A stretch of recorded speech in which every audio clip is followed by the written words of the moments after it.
working with frames in InDesign. So InDesign holds graphics or text in containers that we call frames. And we can have three different types of definitions of our frames. To see what type of a frame or container we have, we can either go to our Object menu, Enter Content, and here we see a graphic, text, or unassigned. So this is a way that we can create a specific type of content. We can define a specific type of content. I can also see that same information if I click on my object or my container, do a right click, find content, and again, we can define it as being a graphic frame, a text frame, or unassigned. Some fun things that we can do to manipulate our containers or our frames. First, we can apply fills and strokes. So if you have used Illustrator, the concept is very, very similar. So a fill is what we put inside of an object. It's the color that fills an object. And the stroke then is the color that you apply to the outline of an object. So to utilize the fill and stroke buttons, I need to make sure that I have the correct one on top, so to speak. So I just need to click it to bring it to the top. My stroke is on the top now. If I click the fill, my fill is now on the top. So I do have different locations where I see this. I can go to my color and see the exact same two icons, and again, I can switch them back and forth here as well.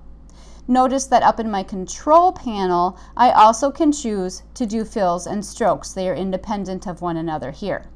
So if I wanted to apply a fill to this container, let's bring the fill to the top, and then I just need to pick a color from either my color panel where I choose to click and drag. I can click in the spectrum here to find a color. I also can go into swatches. And swatches has the definitions of my colors. Remember, InDesign is geared for print.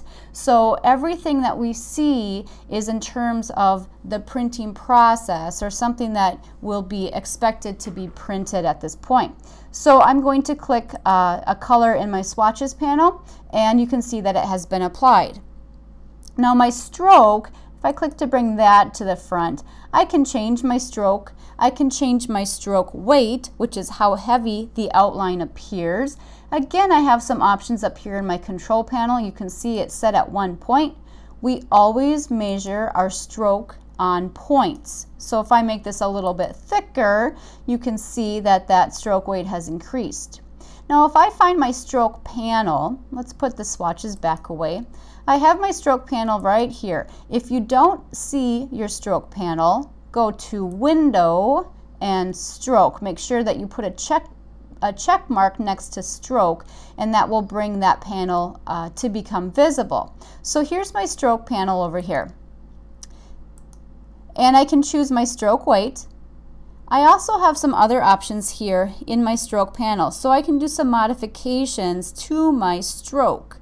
Of course, the obvious is the weight, but then I can also choose the types of caps or joins that my stroke have, depending if I have an end point or a beginning point, or if I have corner points. And then I can choose how to align my stroke. So this is where the stroke is applied. I can align it to the center. And let's zoom in here so that you can see a bit better how this is going to work. So I currently have an 8-point stroke.